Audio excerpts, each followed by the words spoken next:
বাচ্চা বলেছে যে আমি 3.5 কোটি মানুষের আহলে হাদিসের পক্ষ থেকে প্রতিনিধি আমাকে মনে করতে পারেন। ভাই তোমাকে প্রতিনিধি কে বানিয়েছে দলিল দাও, আর না হলে ক্ষমা চাও। হয় ক্ষমা চাইতে হবে, আর না হলে প্রতিনিধি কে বানিয়েছে? ডক্টর আব্দুল্লাহ ফারুক হাফিজাহুল্লাহ তোমাকে প্রতিনিধি বানিয়েছে? ডক্টর আসাদুল্লাহ গালেব হাফিজাহুল্লাহ প্রতিনিধি বানিয়েছে? 2 দলের 2 নেতা ডক্টর মুসলিহউদ্দিন হাফিজাহুল্লাহ, তিনি এক দলের নেতা, তিনি তোমাকে প্রতিনিধি বানিয়েছে? যদি না বানায় তাহলে তুমি কেন বললা প্রতিনিধি?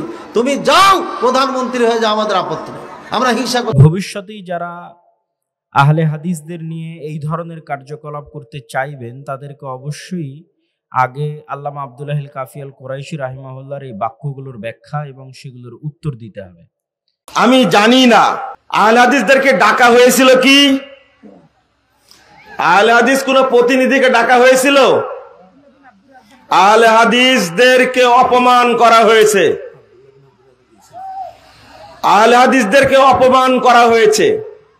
এই তালিকা তারাই দিয়েছে যারা বলে আহলে হাদিসরা আহলে খবিশ, যারা বলে আহলে হাদিসরা ইহুদিদের দালাল, যারা বলে আহলে হাদিসরা ইংরেজদের দালাল, তারাই এই তালিকা দিয়েছে।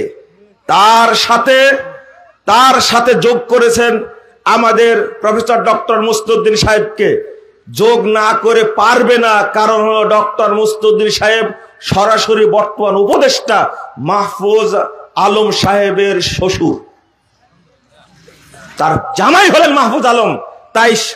তাই একটু ভালো হতে গিয়ে তার নামটা দিয়েছে। যদি নাম দেওয়া হয় আহলে হাদিসদের প্রতিনিধি, তাহলে প্রথম নামটা আসতে পারে বাংলাদেশ জমিয়তে আহলে হাদিসের সভাপতি, বৃহত্তর সংগঠন হিসাবে প্রফেসর ডক্টর আব্দুল্লাহ ফারুক সালাফির নাম আসতে পারে। এরপরে নাম আসতে পারে প্রফেসর ডক্টর আসাদুল্লাহ গালেব স্যারের নাম আসতে পারে। কোন ভূখণ্ডে দাঁড়িয়ে ইতিহাস আপনি কোথা থেকে শুরু করেন?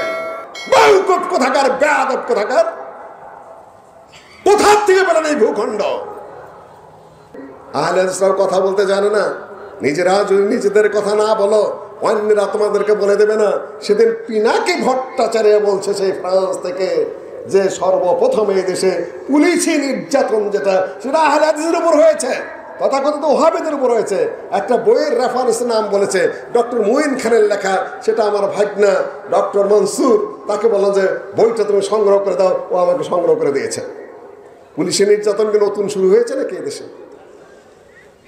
সেই ইতিহাসও দীর্ঘ শত শত বছর আগের ইতিহাস। সেই ভূখণ্ডে আমরা বসত করি।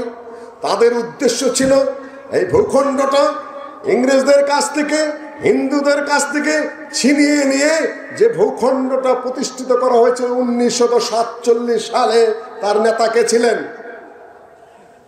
তাও জানেন না। তারা সবাই আহলে হাদিস। মাওলানা আকরম খা, আল্লামা আব্দুল্লাহ আল বাকি, কাফি আহলে হাদিস নেতারাই ছিলেন। আজকে আমার সালাফি বন্ধুরা, নব্য সালাফিরা বলে রাজনীতি হারাম। তোমার বাপের কাছে হালাল ছিল, তোমার দাদার কাছে হালাল ছিল, তোমার 14 গোষ্ঠীর কাছে হালাল ছিল। তুমি কোন গোরাদেবের কসুর বিদ্যা শিখে আসছো? তুমি খালি হারাম হারাম ফতোয়া দিয়ে যাচ্ছ। এই প্রশ্নটা সকলের উদ্দেশ্যে, সকল আহলে হাদিস আলেম ওলামা, সালাফি মানহাজের আলেম ওলামা, যারা বিভিন্ন প্রতিষ্ঠান, ফাউন্ডেশন, দল, সংগঠন সকল ক্ষেত্রে দায়িত্ব পালন করছেন, দায়িত্বশীল জায়গায় আছেন। আল্লামা আব্দুল্লাহ আল কাফি আল কুরাইশি রাহিমাহুল্লাহ তার আহলে হাদিস পরিচিতি বইয়ের 158 পৃষ্ঠায় বলছেন যে আহলে হাদিসদের একটি অন্যতম প্রধান বৈশিষ্ট্য এই যে রাজনীতির ক্ষেত্রেও ইহা দলীয় স্বাতন্ত্র্য পার্থক্যের আহ্বায়ক নয়। ইহা কখনো পৃথক কোনো রাজনৈতিক জোট গঠন করিতে চায় না। দেশের ও জাতির বৃহত্তর ও মহত্তর কল্যাণের জন্য সকল প্রকার ন্যায় অনুমোদিত আন্দোলনে মুসলিম জনগণের সহিত মিলিত হইয়া সমাজের অন্য 10 জনের ন্যায় কাজ করিয়া যাওয়াই ইহার পরিগৃহীত কর্মপন্থা। এই আন্দোলনের অনুসারীরা আইন সভায় রক্ষা কবচ বা স্বতন্ত্র আসনের দাবিদার হইতে পারে না। এমনকি দলগতভাবে তাহারা নিজেদের স্বতন্ত্র নির্বাচন দাবিও উপস্থিত করে না। এই আন্দোলনের অনুসরণকারীগণের জন্য স্বতন্ত্র কোনো কলোনি বা উপনিবেশের দাবিদার হইবার উপায় নাই। মুসলিম জনগণের সাধারণ স্বার্থই হইতেছে এই আন্দোলনের অনুসারীগণের স্বার্থ, এবং জাতির পতাকাই হইতেছে ইহাদের একমাত্র পতাকা। দেশের সকল প্রকার রাজনীতিকে ইসলামী রূপ প্রদান করা এবং কোরআন ও সুন্নাহকে ভিত্তি করিয়া সামাজিক ও অর্থনৈতিক পরিবেশ গড়িয়া তোলাই এই আন্দোলনের লক্ষ্য উদ্দেশ্য।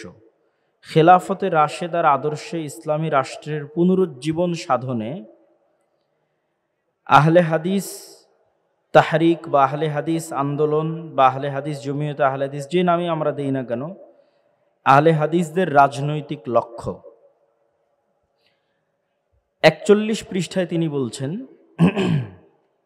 আমরা করাচি বা ঢাকার আহলে হাদিসগণের জন্য স্বতন্ত্র কোনো কলোনি বা উপনিবেশের দাবিদার নই।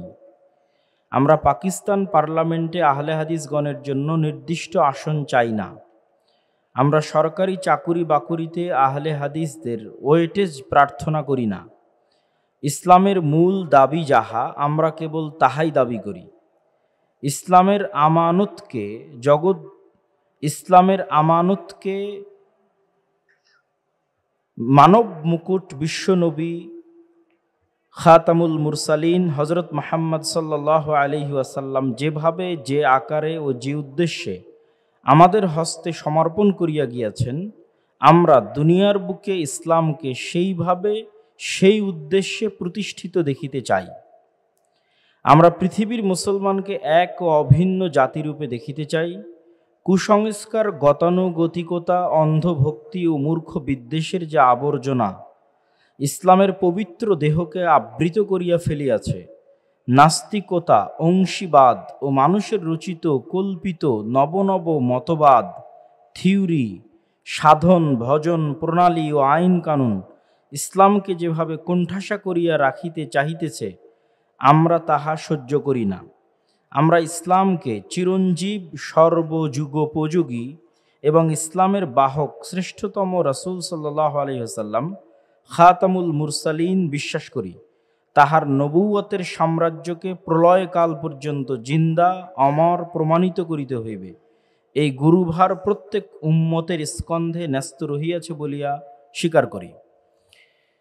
তো এই দুই পৃষ্ঠায় উনি আহলে হাদিসদের ভবিষ্যৎ রাজনীতি কেমন হতে পারে তা তুলে ধরেছেন। যদিও এই বাক্যগুলোর ব্যাখ্যা করা যাবে প্রত্যেকটা বাক্যের, তবে ভবিষ্যতেই যারা আহলে হাদিসদের নিয়ে এই ধরনের কার্যকলাপ করতে চাইবেন তাদেরকে অবশ্যই আগে আল্লামা আব্দুল্লাহিল কাফি আল কুরাইশি রাহিমাহুল্লাহর এই বাক্যগুলোর ব্যাখ্যা এবং সেগুলোর উত্তর দিতে হবে, দিয়ে তারপরে তারা হয়তো সম্মুখ পানে অগ্রসর হতে পারেন।